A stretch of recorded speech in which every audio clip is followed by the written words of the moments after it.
Presiden Prabowo Subianto memimpin rapat koordinasi penanganan kebakaran hutan dan lahan atau Karhutla bersama Kapolri, Panglima TNI, dan instansi terkait di Pekanbaru, Provinsi Riau pada Senin 24 Agustus 2026.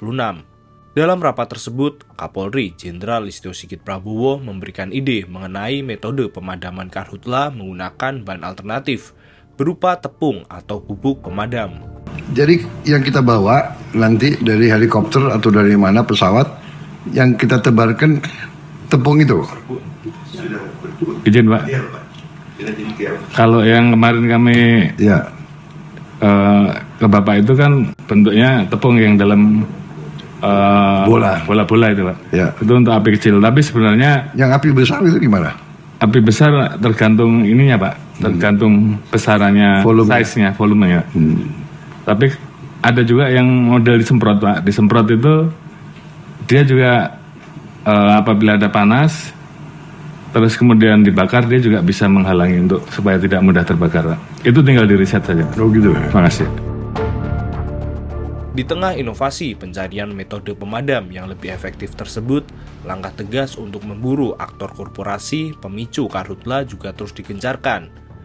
Menteri Lingkungan Hidup Muhammad Jumhur Hidayat menyebut ada perusahaan di Kalimantan Selatan yang terindikasi sengaja membakar lahan demi pembukaan konsesi perkebunan baru.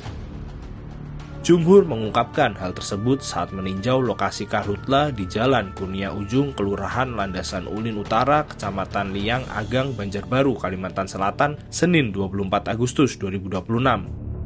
Jumhur mengatakan Kementerian LH saat ini sedang mengusut 42 perusahaan yang terindikasi membakar lahan. 11 diantaranya berada di Kalsel. Kami barusan mengupdate di Kalimantan ini ada sekitar 42 perusahaan-perusahaan yang berkontribusi dalam munculnya kebakaran ini. Ini baru di Kalimantan. Di Sumatera nanti sedang berlangsung update-nya. Dan ada yang 11 itu terindikasi kuat sekali.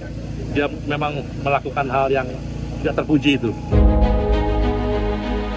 Keterlibatan korporasi dalam Karhutla memicu kritik keras dari berbagai pihak.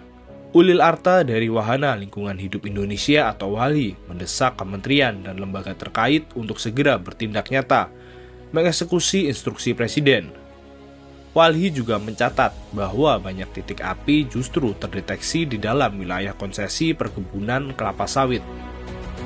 Harusnya Kementerian Kehutanan juga memakai legal standing-nya untuk mewakili kepentingan korban yang selama ini haknya terampas akibat kerusakan hutan gitu. Nah, dengan cara itulah sebenarnya negara ini bisa memulihkan hak rakyat yang setiap tahun itu selalu menjadi korban kebakaran hutan dan lahan gitu.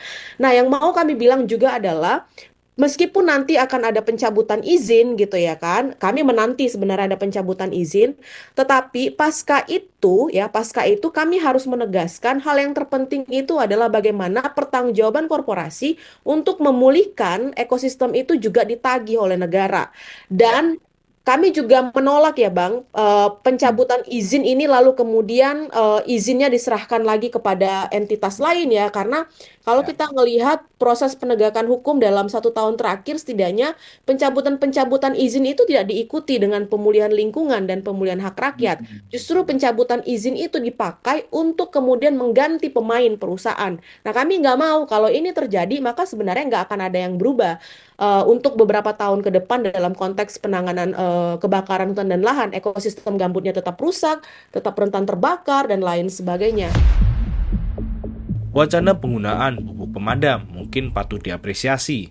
Meski efektivitas dan jenis bahannya di lapangan masih sangat dipertanyakan, namun yang tidak perlu lagi dipertanyakan adalah keterlibatan korporasi di balik setiap kepulan asap Karhutla.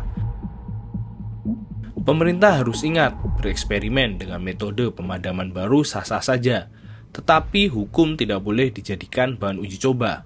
Publik menanti ketegasan nyata, usut tuntas cabut izin korporasi perusak lingkungan, dan kembalikan hak rakyat atas udara bersih.